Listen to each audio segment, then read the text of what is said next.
Okay student, तो अब हम चैप्टर को आगे बढ़ाते हैं। ठीक है, मीनिंग ऑफ फेडरलिज्म आप पहले समझ चुके हैं और फीचर्स ऑफ फेडरलिज्म भी हमने पिछली क्लास में डिस्कस किया है। आज का जो हमारा टॉपिक है ये है टाइप्स ऑफ फेडरेशंस। यहाँ यानी कि जो कंट्रीज फेडरलिज्म को फॉलो करती हैं वो दो तरह की होती हैं, उनको फेडरेशंस भी कह सकते हैं। Coming together federations and holding together federation. इसका क्या मतलब होता है? इसका मतलब ये है कि कुछ कंट्रीज ऐसी होती हैं जो पहले इंडिपेंडेंट स्टेट होते हैं, जैसे सपोज कि ए स्टेट है, बी स्टेट है, सी स्टेट है, डी स्टेट है, ई स्टेट है। ये पांचों स्टेट इंडिपेंडेंट थे, अलग अलग थे, और इनको लगा प्रैक्टिकल नीड्स के हिसाब से इन्हें लगा कि हम अगर एक कंट्री के रूप में काम करेंगे तो हम ज़्यादा अच्छे से ज़्यादा सक्सेसफुल हम रहेंगे, और इसलिए ये लोग एक फेडरेशन में आ गए और उन्होंने फेडरलिज्म को अपना लिया। एक पूरा इसको मिला के एक कंट्री बन गए और हर एक की अपनी इंडिपेंडेंट गवर्नमेंट भी रही, जो हम स्टेट गवर्नमेंट प्रोविंशियल गवर्नमेंट कह रहे हैं, और एक कंट्री के लिए एक हो गई। तो ये हो गई कमिंग टुगेदर, यानी वो अलग अलग थे और वो एक साथ आए। ये कमिंग टुगेदर फेडरेशंस होता है। जैसे United USA, United states of America, नाम से ही आपको पता चल रहा है कि वो अलग अलग स्टेट थे और वो यूनाइट हो गए। ऐसे ही ऑस्ट्रेलिया। दूसरा जो फेडरेशन होता है वो होता है holding together federation. Holding together federation का मतलब क्या होता है कि एक कंट्री है और वो कंट्री अपने कन्वीनियंस के लिए अपने को अलग अलग प्रोविंस या स्टेट में अपनी कन्वीनियंस के हिसाब से बांट रही है और सबको उसने होल्ड करके रखा है। तो ये जो उसका डिवीजन उसने किया प्रोविंसेस या स्टेट का, ये अपना कुछ भी उसका एक सिस्टम डेवलप हो सकता है, उसके हिसाब से करते हैं। इसको होल्डिंग टुगेदर फेडरेशन कहते हैं। जैसे इंडिया, तो बेसिकली ये दो किस्म के फेडरेशंस होते हैं, coming together and holding together. Coming together जो फेडरेशंस होते हैं इनमें स्टेट गवर्नमेंट ज़्यादा पावरफुल होती है और सेंट्रल का कंट्रोल कम होता है। ठीक है, सेंट्रल का कंट्रोल कम होता है। लेकिन जो होल्डिंग टुगेदर होते हैं इसमें नॉर्मली सेंट्रल गवर्नमेंट जो होती है वो ज़्यादा पावरफुल होती है, जिससे कि उन्हें इन स्टेट को होल्ड करके रखना है, उन पर अपना कंट्रोल बना के रखना है। तो स्टेट गवर्नमेंट की ये स्टेट गवर्नमेंट को भी पावर्स होती हैं, वो भी इंडिपेंडेंट होते हैं, लेकिन उनकी पावर्स को कई बार सेंट्रल गवर्नमेंट कुछ क्लॉज से अपने पास ले सकती है। तो ये हमारा थर्ड टॉपिक था, meaning, then features of federalism, then type of federations. अब हम इंडिया के बारे में आते हैं कि इंडिया में हमने कहा कि वी आर फॉलोइंग, हमारा जो फेडरेशन है वो कैसा है, होल्डिंग टुगेदर फेडरेशन है।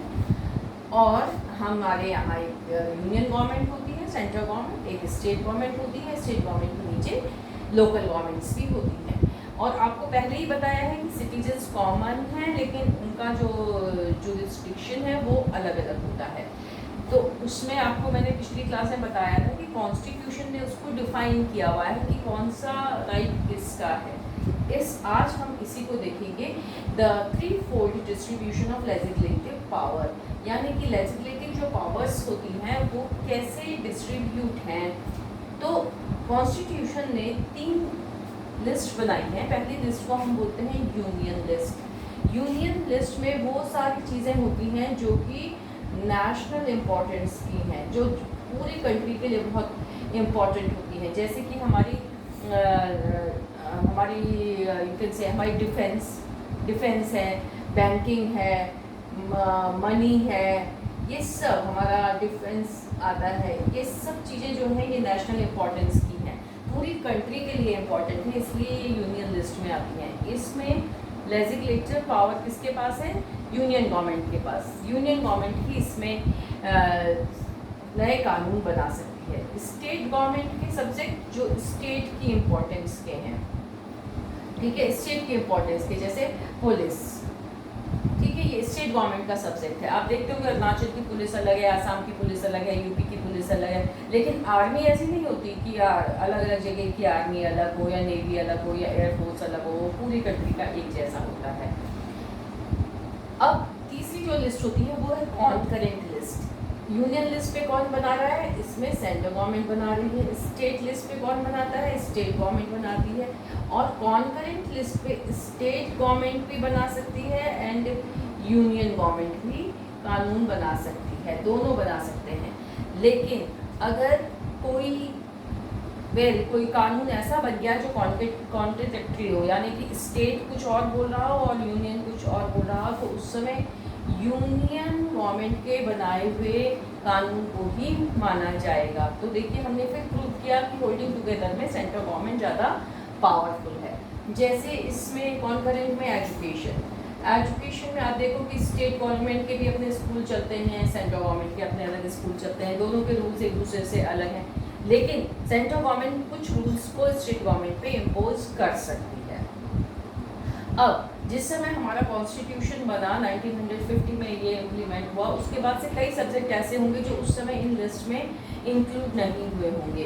तो उसमें कॉन्स्टिट्यूशन ने पहले ही लिख दिया है कि अगर कोई ऐसा सब्जेक्ट जो कि इन लिस्ट में जिसके बारे में नहीं बताया गया है, वो अगर इसमें है तो उसको रेजिडुअली लिस्ट बोलते हैं, यानी कि अवशिष्ट सूची।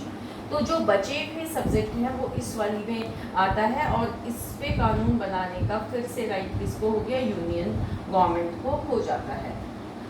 तो ये हमारा हो गया distribution of legislation power in India. ठीक है, आपको मैं पीपीटी भी शेयर करूँगी, उसमें आप डिटेल में और भी देख लीजिएगा, नोट्स उससे भी बना सकते हैं। अब हमारा जो नेक्स्ट टॉपिक है वो ये है कि हमने जो अपना ये फेडरेशन है, हमने जो ये स्टेट्स बनाए, कैसे हमने इनको अलग अलग स्टेट में बांटा। तो 1947 में जब हमारी कंट्री इंडिपेंडेंस हमें मिली, तो हमारे यहाँ बहुत सारे प्रिंसली स्टेट थे, छोटे छोटे राजा रजवाड़े हमारे यहाँ चल रहे थे, जो ब्रिटिशर्स के कंट्रोल में थे पूरी तरह, बस नाम के राजा होते थे। मोर देन 500 हमारे यहाँ ऐसी रियासतें थी। और उस समय जो हमारे होम मिनिस्टर थे सरदार वल्लभ भाई पटेल, उनका बहुत बड़ा कंट्रीब्यूशन रहा कि उन्होंने सबको इंडिया में शामिल करा। और उस समय हमारा पहली बार रीऑर्गेनाइजेशन हुआ स्टेट्स का, नए स्टेट्स बने। जो हमारा पहला रीऑर्गेनाइजेशन हुआ वो था लिंग्विस्टिक स्टेट्स का, यानी कि लैंग्वेज के हिसाब से हमने स्टेट बनाए, यानी एक तरह की लैंग्वेज बोलने वाले एरिया को एक स्टेट बना दिया गया। बेसिकली साउथ वाले जो स्टेट्स थे उनका रीऑर्गेनाइजेशन हुआ। एनसीईआरटी में आपको इसका मैप दिया है, आप उसको एक बार देख लीजिए।